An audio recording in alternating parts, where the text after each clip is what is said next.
La gravité du Soleil est le principal facteur qui maintient les planètes en orbite.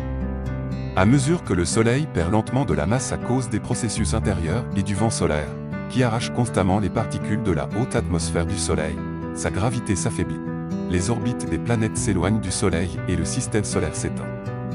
Une équipe scientifique a découvert que le Soleil perd de la masse à un rythme de 0,1% tous les 10 milliards d'années, ce qui entraîne un déplacement des orbites planétaires de 1,5 cm par an et par unité astronomique.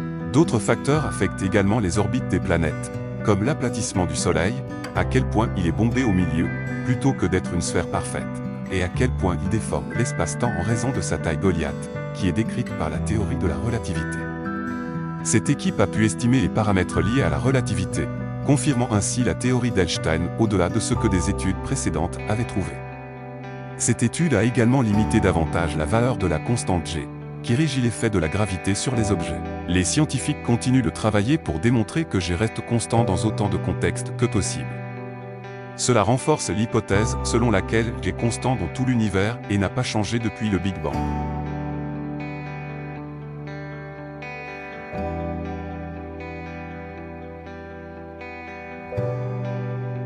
Le problème à trois corps consiste à décrire la trajectoire de trois masses soumises seulement à leur attraction gravitationnelle mutuelle, leur position et vitesse initiale étant données.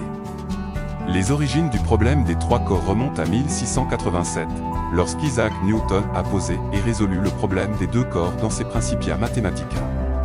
Il s'était demandé comment deux masses se déplaceront-elles dans l'espace si elles ne sont soumises qu'à leur attraction gravitationnelle mutuelle. Newton a reformulé cette question en un problème de résolution d'un système d'équations différentielles, des équations qui déterminent le mouvement futur d'un objet à partir de sa position et de sa vitesse actuelle. Il a complètement résolu ces équations pour deux corps. Dans les solutions, ou orbites, chaque objet décrit une conique, c'est-à-dire un cercle, une ellipse, une parabole ou une hyperbole.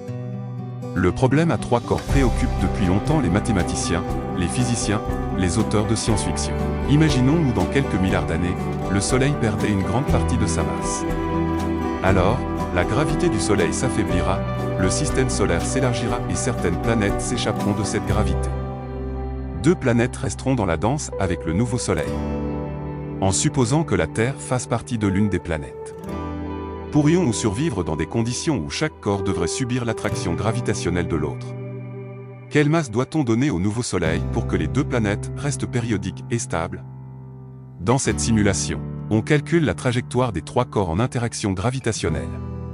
Dans la première partie, on choisit des conditions initiales bien précises qui permettent d'obtenir des trajectoires. Les mouvements sont périodiques et stables. Dans la deuxième partie, on perturbe très légèrement ces conditions initiales. Et là, assez rapidement, les trajectoires deviennent très différentes de celles obtenues précédemment. La sensibilité aux conditions initiales provoque une divergence des trajectoires, c'est le chaos.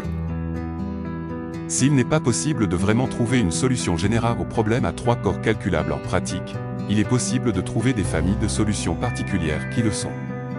Après celles d'Euler et Lagrange, les mathématiciens Roger Brooke et Michel Hénon ont trouvé dans les années 1970 leur solution particulière éponyme.